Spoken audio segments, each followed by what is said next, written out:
जय श्री राम, जय श्री कृष्ण, जय माता दी। भाइयों और बहनों, स्वागत है आपका इस दिव्य कथा में।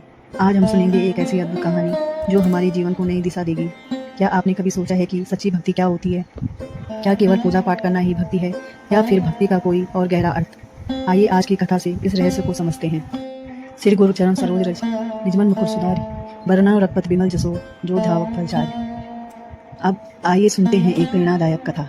भक्ति में शक्ति है, भक्ति में मुक्ति है, और जब भक्त और भगवान का मिलन होता है, अद्भुत चमत्कार होते हैं।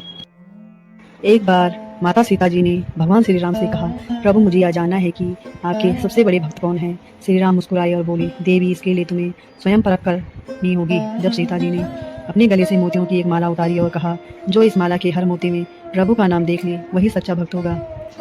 राम भक्तों में बड़ा उत्साह था। सबने बारी बारी से माला के मोती देखे, लेकिन किसी को राम का नाम नजर नहीं आया। केवल हनुमान जी ने जब माला को हाथ में लिया तो हर मोती में श्री राम का नाम झिलमिलाता दिखाई दिया। भक्तों को आश्चर्य हुआ, हे हनुमान, तुम्हें यह चमत्कार कैसे दिखाई देता है? हनुमान विनम्रता से बोले, क्योंकि मेरे हृदय की हर धड़कन में केवल राम नाम ही बसा है। जब मन में राम का वास हो तो सारी दुनिया में वही दिखाई देते हैं।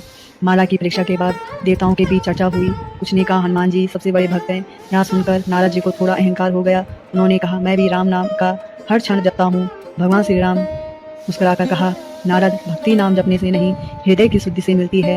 हनुमान का मन, वचन और कर्म तीनों ही मेरे लिए समर्पित हैं। यह सुनते ही नारद जी का अहंकार चूर हो गया और उन्होंने हनुमान जी को प्रणाम किया। इस कथा से हमें यह सीख मिलती है कि सच्ची भक्ति का अर्थ अपने अहंकार का त्याग करना और हर पल प्रभु को हृदय में बसाना।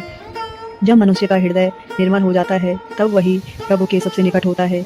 बोलिए पवन पुत्र हनुमान की जय।